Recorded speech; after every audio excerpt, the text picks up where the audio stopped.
இரவு 6 மணிக்கு நாங்கள் பேச ஆரம்பித்தோம்னா மணி 1 மணி வரைக்கும் வாரத்தில் 4 நாட்கள் அவர் ஷூட்டிங் போகிற நாட்களை தவிர்த்து நாங்கள் ஒரு 3 பேர் தான் அவர் கூடயே இருப்போம். சார் நாங்கள் கேரம் போர்டு 3 ஹவர்ஸ் 4 ஹவர்ஸ் விளையாடுவோம் சார். அவர் யாருக்கும் தெரியாதுன்னு ஒன்று சொல்கிறேன் சார். அவர் பெரிய சாம்பியன் சார் கேரம் போர்டில். அவ்வளோ வெரி குட் பிளேயர் சார் அவர். இந்த நாட்டு மருந்து எடுத்துக்கிட்டாரு, அதனால் அது உடம்பை கவனிக்கலை, அவருக்கு குடும்பத்து மேலே ஸ்ட்ரெஸ்ஸு அப்படி இப்படிலாம் எல்லாரும் சொல்கிறாங்க. சம்மந்தமே இல்லாதவன். சாருக்கும் அவங்களுக்கும் என்ன சம்மந்தம் கூட தெரியாதவங்களாம் பேசுகிறாங்க. ரொம்ப மன வருத்தமாக இருக்குது. இதை தாண்டி அவருக்கு வந்து மிகப்பெரிய டென்ஷன் இருந்துச்சுங்க. நான் அவர் வந்து கடைசி நேரத்தில் வந்து யாரை போடலாம் என்ன போடும்போது நான் உட்காந்து நான் சொன்னேன், சார் நீங்கள் பாரஞ்சி சார் மாறி சொல்கிற சார்லாம் உள்ளே நீங்கள் கொண்டு வாங்க, கொஞ்சம் ஃப்ரேம் புதுசாக இருக்கும், நல்லா இருக்கணும்னு சூப்பர் ஐடியா ராஜா சொல்லி உடனே அதை வந்து ஒர்க் பண்ணிக்கிட்டார். இது என்னென்னா அவர் எவ்வளோ நேசித்தார் அந்த யூனியன், அந்த ரைட்டர் அவர் உயிரே அதானே சார். அப்போ அதுக்கு ஒரு களங்கம் ஏற்படுத்த யாரோ ஒருத்தர் வந்து மறைமுகமாகவோ நேர்முகமாகவோ செயல்படுறாங்கன்னு அவருக்கு தெரிஞ்ச உடனே அதை மனசு வந்து ஏற்றுக்க முடியல. யூனியனில் கூட இருந்த ஒரு சில துரோகிகள், அந்த துரோகிகள் காமிச்ச டென்ஷன் தாங்க அவருக்கு இப்படி ஒரு இது. அந்த துரோகிகளுக்கு கண்டிப்பாக அவர்கள் ஒரு நாள் நான் அடையாளம் காட்டுவேன். எனக்கு தெரியும் அவங்க யாருன்னு தெரியும், என்னன்னு தெரியும், அவங்க பண்ண துரோகம் தெரியும். அவர் ஆத்மா, பாக்யராஜ் சாருடைய ஆத்மா அந்த துரோகிகளை சும்மா விடவே விடாது. அறம் நாடு நேயர்களுக்கு அன்பு வணக்கம். இன்னைக்கு நம்மளோட ப்ரொடியூசர் ராஜா அவர்கள் இணைஞ்சிருக்கிறாரு. பிரதர் வணக்கம். வணக்கம். அறம் நாடு நேயர்களுக்கு என்னுடைய மனநிறைந்த வணக்கம். இப்போ மறைந்து விட்டார் திரைக்கதை மன்னன் பாக்யராஜ் அவர்கள். இப்போ அவரை பற்றின செய்திகள், நிறைய செய்திகள் உலா வருது. அவருடைய படங்கள், படைப்புகள், அவர் கடந்து வந்த பாதை, அது மட்டும் இல்லாமல் கூடவே சில விஷயங்களும், அவர் மருந்து எடுத்துக்கிட்டாரு, அன்றைக்கி நைட்டு தான் நடந்துச்சு, இதுதான் பிரச்சனை அப்படிங்கிறது போன்ற தோற்றங்களும் உலா வருது. பட் பாக்யராஜ் அவர்களோடு இறுதி காலத்தில் மிக நெருங்கிய நண்பர்களாக நீங்கள் மற்றும் ஒரு சிலர் வந்து பயணித்தது எனக்கும் தெரிஞ்ச விஷயம். ஸோ மிக நீண்ட நேரம் அவரோட ட்ராவல் பண்ணி இறுதி காலம் முழுக்க அவரோட இருந்தீங்க அப்படிங்கிற செய்திகள்லாம் இருந்தது. நீங்கள் கூட தொடர்பு கொண்டு ஒரு வருத்தமான ஒரு மெசேஜ் ஒன்று போட்டிருந்தீங்க. பலர் என்னென்னமோ சொல்கிறாங்க அப்படின்னா. ஆக்சுவலி இந்த நேரத்தில் பாக்யராஜருடைய இழப்பு எந்த அளவுக்கு ஒரு பெரிய சோகம்னு நினைக்கிறீங்க? அண்டு இறுதி காலம் முழுக்க உங்களோட தான் ட்ராவல் ஆனார் இல்லையா? ஸோ அவர் என்ன மாதிரியான விஷயங்களை பகிர்ந்துக்கிட்டார், ஆக்சுவலி என்ன நடந்துச்சு? அதாவது சார் வந்து அவருடைய இறுதி நாட்கள், இறுதி நேரம் கூட சொல்லணும். அது இறுதி நேரம், இறுதி நாட்கள் எங்கள் கூட டைம் ஸ்பெண்ட் பண்ண மாதிரி அவர் யார் கூடயும் டைம் ஸ்பெண்ட் பண்ணான்றது யாருக்கும் தெரியல. ஏன்னா நாங்கள் இரவு 6 மணிக்கு நாங்கள் பேச ஆரம்பித்தோம்னா மணி 1 மணி வரைக்கும் வாரத்தில் 4 நாட்கள் அவர் ஷூட்டிங் போகிற நாட்களை தவிர்த்து நாங்கள் ஒரு 3 பேர் தான் அவர் கூடயே இருந்தோம். இதை தாண்டி வெளியே போனால் வந்தால் எல்லோரும் நான் மட்டும் அவர் கூட போக வருவேன். இந்த நாட்டு மருந்து எடுத்துக்கிட்டாரு, அதனால் அது உடம்பை கவனிக்கலை, அவருக்கு குடும்பத்து மேலே ஸ்ட்ரெஸ்ஸு அப்படி இப்படிலாம் எல்லாரும் சொல்கிறாங்க. சம்மந்தமே இல்லாதவன். சாருக்கும் அவங்களுக்கும் என்ன சம்மந்தம் கூட தெரியாதவங்களாம் பேசுகிறாங்க. ரொம்ப மன வருத்தமாக இருக்குது. ரொம்ப வலியில் இருக்கிறோம், ரொம்ப மன வேதனை இருக்கிறோம். இந்த நேரத்தில் இந்த மாதிரி சம்மந்தமே இல்லாத ஆட்கள் சம்மந்தம் இல்லாத விஷயத்தை சொல்லும்போது வேதனை உச்சத்தில் இருக்குது. அவர் உடம்பை வந்து ரொம்ப கரெக்டாக உடம்பை பார்த்துப்பாரு. நாட்டு மருந்து எடுத்தது, அதெல்லாம் சுகர் பிபின்றது அவருக்கு நார்மலாக இருக்குது. கரெக்டாக மெடிசன், கரெக்டான ஃபுட்டு கரெக்டாக எடுத்துப்பார். ஃபேமிலி மேலே பயங்கர ஃபங்க்ஷன். அவர் இவான் இருக்கார், அவருடைய பேரன் இருக்கார். அந்த இவான் கூட இருக்கும்போது அவருக்கு எவ்வளோ சந்தோஷம் இருக்கோ அதே சந்தோஷம் எங்கள் கூட இருக்கும்போது இருந்துச்சு. மேடம்க்கு நல்லா தெரியும் அதை பற்றி. அப்படி இருந்த ஒரு மனிதர் நாங்கள் வந்து முந்தின நாள் வரைக்கும் அவர் கூட இருக்கிறோம். நான் சொன்னேன், சார் ஒரு ஒன் டே மட்டும் தான் நான் இல்லை, கொஞ்சம் அவுட் ஆஃப் ஸ்டேஷன், நான் போயிட்டு வந்துடுறேன் சார்னும் போது அடுத்த அவருடைய இழப்பு தான் எனக்கு செய்தியாக வந்துச்சு. மற்றபடி அவர் என்ன சொல்கிறது தெரியல. இது மாதிரி சம்மந்தம் இல்லாத ஆட்கள் வந்து யாரும் அவரை பற்றி பேசாதீங்கன்றது என்னோடய தாழ்மையான வேண்டுகோளாக நினைக்கிறேன். இதை தாண்டி அவருக்கு வந்து மிகப்பெரிய டென்ஷன் இருந்துச்சுங்க. கடந்த காலத்தில் எந்த ஒரு பீரியட் ஒரு மினிமம் ஒரு 10-12 நாள் இந்த யூனியன் பிரச்சனை பெரிய பிரச்சனை ஆச்சு. யூனியனில் கூட இருந்த ஒரு சில துரோகிகள், அந்த துரோகிகள் காமிச்ச டென்ஷன் தாங்க அவருக்கு இப்படி ஒரு இது நிலைமை. அந்த துரோகிகளுக்கு கண்டிப்பாக அவர்கள் ஒரு நாள் நான் அடையாளம் காட்டுவேன். எனக்கு தெரியும் அவங்க யாருன்னு தெரியும், என்னன்னு தெரியும், அவங்க பண்ண துரோகம் தெரியும். அவர் ஆத்மா, பாக்யராஜ் சாருடைய ஆத்மா அந்த துரோகிகளை சும்மா விடவே விடாது. மீண்டும் அதே துரோகத்தை செய்வதற்கு தயாராகி திரும்ப அவசரமான தேர்தல். என்ன அப்படி காயலைங்க இன்னும் பாக்யராஜ் சார் ஒன்றும் காயலாது, அதுக்குள்ளே உடனே தேர்தல் தேதி அறிவிச்சு. ஏன் அப்படி ஒரு அவசரம்? கொஞ்சம் நிதானமாக பண்ணுங்க, நிதானமாக பண்ணுங்க. அவருடைய ஆசையை பூர்த்தி செய்யுங்க. அவர் ஆசைப்பட்டது ஒன்று இருக்குல்ல, அதை நிறைவேற்ற வேண்டியதானே உங்களுக்கு கடமை. அவர் கூட அந்த பாலசேகர் சார் இல்லை, ஊரில் இல்லை. அவர் வந்து 5ஆம் தேதி வந்துடுறாரு. வந்துடட்டும், பேசுங்க, எல்லாரும் பேசி எப்படி பண்ண ஏன் திரும்ப திரும்ப அவர் இருக்கும்போது என்ன தவறு செஞ்சாங்களோ அதே மாதிரி இல்லாத போதும் பண்ணுறாங்க. கண்டிப்பாக சார் உங்களை எல்லாம் வந்து பாக்யராஜ் சாருடைய ஆத்மா சும்மா விடாது. இதுக்கெல்லாம் நீங்கள் ஒரு நாள் பதில் சொல்லியே தீரணும். அவர்கள் யார் என்று அவர் முகத்திரையை நான் கிழிக்க வேண்டிய நேரத்தில் கிழித்தே தீருவேன். என்ன மாதிரியான இப்போ அது ஒரு காரணம் சொல்கிறீங்களா? அது ஒரு மிகப்பெரிய அளவில் அவளை மன உளைச்சலுக்கு ஆளாக்குச்சா? என்ன நடந்தது சார்? ஒரு நேர்மையான மனிதருக்கு இப்படி ஒரு விஷயங்கள் வந்து இது வந்து ஏதாச்சும் ஒரு கொலாப்ஸ் பண்ணணுன்ட்டு ஒரு சில பேருடைய என்ன சார் அங்கே அதை கொலாப்ஸ் பண்ணி ஏதாச்சும் இந்த யூனியனை கைப்பற்றணுன்ட்டு ஒரு சில விஷயங்கள் பண்ணுறாங்க. அப்படின்னும் பொழுது அவர் வந்து நேசிச்சு சார், ரைட்டர் சார் அவர் சார். இன்னைக்கு வரைக்கும் இந்த பிரச்சனைகள் தயாரிப்பாளராக இருந்து நான் சொல்கிறேன், நாங்கள் தவறு பண்ணாலும் தவறுன்னு சொல்லுவார், டைரக்டர் பண்ணாலும் தவறுனா தவிர சார். அவர் கொடுத்த கடிதம் கோர்ட் வந்து கண்ணை மூடிட்டு ஏற்றுப்பாங்க சார். அவ்வளோ ஒரு கோர்ட்டில் நற்பெற பெற்றவர் சார் அவங்க கோர்ட்டில்.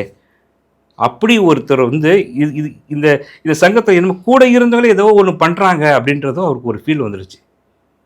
நான் அவர் வந்து கடைசி நேரத்தில் வந்து யாரை போடுறேன் என்ன போடும்போது நான் உட்காந்து நான் சொன்னேன், சார் நீங்கள் பாரஞ்சி சார் மாறி சொல்கிற சார்லாம் உள்ளே நீங்கள் கொண்டு வாங்க, கொஞ்சம் ஃப்ரேம் புதுசாக இருக்கும், நல்லா இருக்கணும்னு சூப்பர் ஐடியா ராஜா சொல்லி உடனே அதை வந்து நோட் பண்ணிக்கிட்டார்.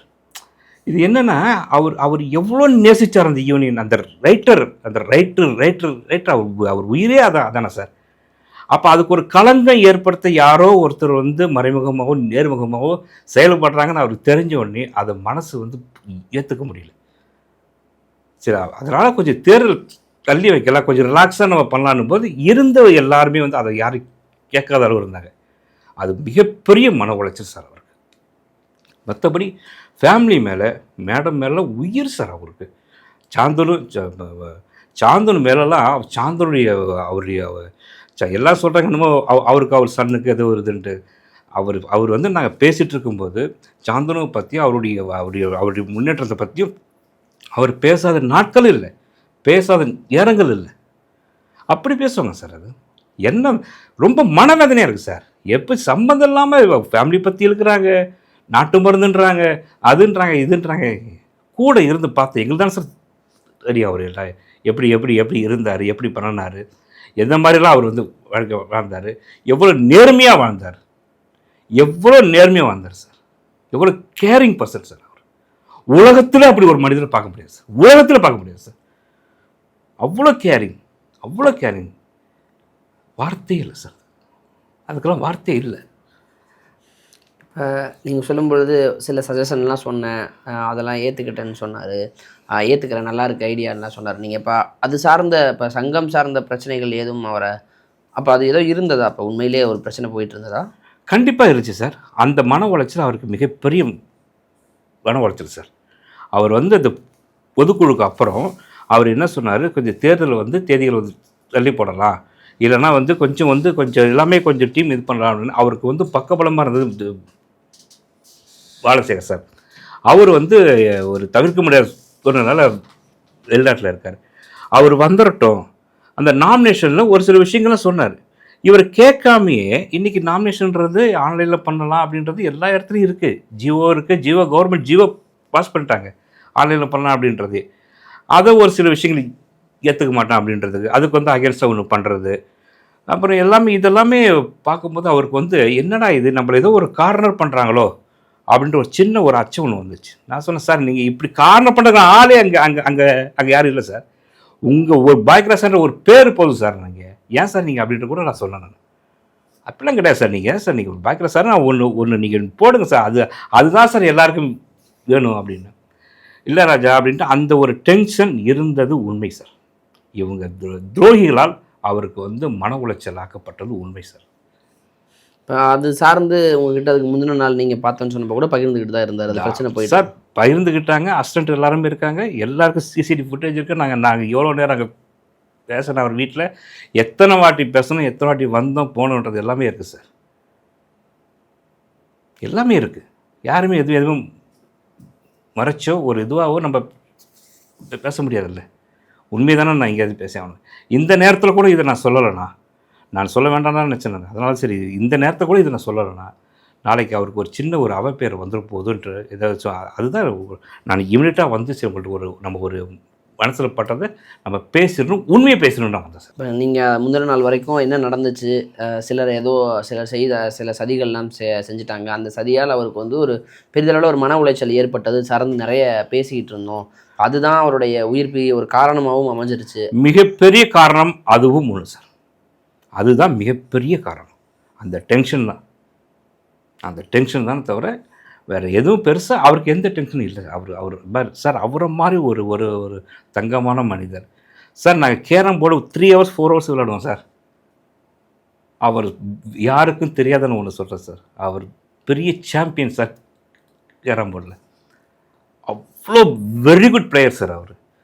நான் 1.5 ஆண்டு காலம் நான் விளையாண்டு ஒரு முறை மட்டும்தான் சார் அவரை நான் வின் பண்ணியிருக்கிறேன். நான் தோற்றது 1000 முறை. ரொம்ப சந்தோஷமாக சொல்கிறது, 1000 முறை நான் தோற்று ஒரு முறை அவர்கிட்ட நான் வின் பண்ணேன் சார். அந்த ஒரு வாட்டி வின் பண்ணிவிட்டு அவர் கையை பிடிச்சி அவர்கிட்ட காலை தொட்டு கொண்டு சார். அப்படி ஒரு மனிதர் சார் அவர். அந்த மனிதர் இப்போ இல்லைன்னும் பொழுது நம்மளால் மனசை கூட அதை ஏற்றுக்க மாட்டேங்குது சார். இப்போ மேபி நீங்கள் நிறையா அந்த ரீசன்ட் இயர்ஸாக வந்து நிறையா நீங்கள் அவரோட உரையாடும் பொழுது ஏதாவது ஒரு சில விஷயங்கள் பகிர்ந்துருக்கலாம், இதை நான் செய்யணும், இந்த இறுதி காலத்தை இதை செஞ்சிடணுன்னு ஒரு விருப்பம் இருக்கிறது, இதுதான் நான் பண்ணணும்னு ஆசைப்பட்டேன்னு ஏதாவது விஷயம் பகிர்ந்துக்கிட்டாரா சார்? கண்டிப்பாக. அந்த யூனியனுக்கு வந்து ஒரு சொந்த இடம் வாங்கணுன்ட்டு அந்த இடம் பார்த்துட்டு வந்தார். அந்த சர்வே நம்பர் கூட நான் வந்து அனுப்புகிறேன் ராஜா, நீங்கள் அதை எல்லாம் செக் பண்ணுங்கனாரு. அந்த இடத்த பார்த்து அதை ஃபைனல் பண்ணி வச்சுட்டார் சார். அந்த யூனியனுக்கு சொந்த இடம் வாங்கிடணுன்றது அவர் மிகப்பெரிய ஆசை சார். நான் இதன் மூலிமா சொல்கிறது என்னென்னா, அந்த யூனியனுக்கு அந்த இடத்த வாங்கி அவர் பெயர் அதில் வைக்கணுன்றது என்னுடைய விருப்பம் சார். அதை தான் அவங்க பண்ணணும் நான் ஆசைப்பட்றேன் சார். அந்த யூனியனுக்கு ஒரு சொந்த இடம் வேணுன்றது அவர் வந்து ரொம்ப இப்போ ஒரு இடம் பார்த்து வச்சுருக்காரு. அது எல்லாருக்குமே தெரியும். செக்ரட்டரி, ட்ரெஸரர், இசி மெம்பர்ஸ் எல்லாருக்குமே இது தெரியும் சார். அந்த இடத்த வாங்கணுன்றது என்னுடைய தாழ்மையான வேண்டுகோள் சார்.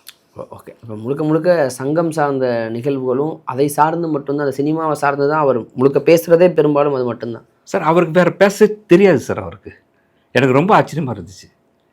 அவருக்கு வந்து அவர் கிட்ட நெருங்கும்போது நமக்கு தெரியும். அவர் வந்து மூச்சு காற்றுல சினிமா, அவருடைய ஆக்ஷனில் சினிமா, அவர் பேச்சில் சினிமா, எப்போ அது சார். நான் சினிமாவில் இருந்தாலும் எனக்கு பிஸ்னஸ் இருக்குது சார். நான் சொல்லுவேன், ராஜா எப்படி உங்களுக்கு சினிமாவில் இருந்துட்டு இவ்வளோ பிஸ்னஸை பார்க்கும்போது தான் அவர் கேட்பார். அவருக்கு இதை தவிர்த்து வேறு இல்லை சார். இவருக்கு இதை தவிர்த்து, சினிமாவை தவிர்த்து அவருக்கு வேறு எதுவுமே உணவு இருக்காது. அவர்கிட்ட இல்லை. அவருடைய மகனை வந்து மிகப்பெரிய ஒரு ஸ்கிரிப்டை ஒன்று ரெடி பண்ணுறேன்னு சொன்னார் சார். அது வந்து நேரம் வரும்போது நான் அது வந்து என்ன கதை எதுன்னு சொல்லுவேன். அது வந்து மிகப்பெரிய ஒரு வெற்றி பெற்ற ஸ்கிரிப்ட். அதை திரும்பி ரீமேக் பண்ணணுன்றது நான் சொன்னேன். அது சார் இது நீங்கள் பண்ணுங்கள் சார், சாந்தனுக்கு ரொம்ப ஆப்டாக இருக்கும், நீங்கள் சொல்லுங்கள் சார், அதுக்கான விஷயங்கள்லாம் நம்ம பண்ணுவோம் அப்படின்னு சொல்லியிருந்தோம். சரி நீங்கள் போயிட்டு வாங்க பேசலாம்னு சொன்னார் சார். சாந்தனு அவர்களை ஒரு மிகப்பெரிய ஒரு வெற்றியை கொடுத்து அவருக்கு ஒரு நிலையான இடத்த தக்க வைக்கணும் சினிமாலங்கிறது தான் அவரோட கடைசி ஆசையாகவும். பெரிய ஆசை சார், கடைசி ஆசை, பெரிய ஆசை, நிரந்தர ஆசை. அது சார்ந்து ஒரு டிஸ்கஷனும் நடந்திருக்கு, ஒரு ஸ்டோரியே முடிவு பண்ணதாகவும் சொல்கிறீங்க. இறுதியாக ஒரு கேள்வி, இப்போ அவர் மறைவுக்கு பிறகு சாந்தனு அவரால் தான் லாஸ் ஆயிடுச்சு, அவரால் தான் எல்லாம் போச்சு, பையன் மேலே கோவமாக இருந்தார், அப்படி இப்படின்னு பல விஷயங்கள் பேசப்படுதில்ல, அவர்களுக்கு நீங்கள் என்ன பதில் சொல்ல விரும்புகிறீங்க சார்? அவர்களுக்கெல்லாம் வந்து உங்களுக்கெல்லாம் மனசாட்சி இருக்கா, நாக்கள் நரம்பு இருக்கா? உங்கள் புள்ள கூட நீங்கள் சண்டை போடாமல் இருப்பீங்களா? உங்கள் பிள்ளைக்கு நீங்கள் அறிவுரை சொல்லாமல் இருப்பீங்களா?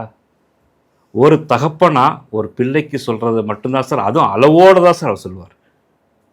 அவருடைய உயிர் சார் அவருடைய சன்னு. அப்படிலாம் அவரெல்லாம் சும்மா போய் பேச இது பண்ணார், போனார், வந்தாருன்றது இதே நீங்கள் சாந்தனு எடுத்துட்டிங்கன்னா, பாக்கியராஜ் ஃபங்க்ஷனில் என்னுடைய 10 ஆண்டு கால வாழ்க்கையை எங்கள் அப்பா கேட்டால் கொடுப்பேன்னு சொன்னார் சார். இதெல்லாம் ட்ராமாவா? இல்லை பேசுகிறோன்னு கொஞ்சம் இருக்க தேவையில்ல சார். எப்படி இப்படி பேசுகிறீங்க? அதெல்லாம் தவறாக பேசாதீங்க. கூட இருந்து கூட பழகி பேசியிருக்கேன் நான். மீண்டும் ஒரு முறை யாராச்சும் அப்படி பேசினான்னா தகுந்த பதிலடி கொடுப்பேன் நான். நன்றி சார். நிச்சயமாக அவருடைய இழப்புங்கிறது ஈடு செய்ய முடியாத ஒரு இழப்பு தான். இருந்தாலும் அந்த இழப்பிலிருந்து இது போன்ற விஷயங்கள் பேசும்பொழுது கேட்பதற்கே ரொம்ப மனம் கடினமாக இருக்குது. ஏன்னா இறுதி நிகழ்வில் ராதிகா அவர்கள் கூட சில விஷயங்கள்லாம் பண்ணியிருந்தாங்க. அதெல்லாம் கூட பெரிதளவில் சர்ச்சையாகவும் மாறி இருந்தது. ஏன்னா அவங்க வந்து தயவுசெய்து ப்ளீஸ் மீடியா அப்படி பண்ணாதீங்க, சில விஷயம் பேசாதீங்கிற மாதிரிலாம் சொல்லியிருந்தாங்க.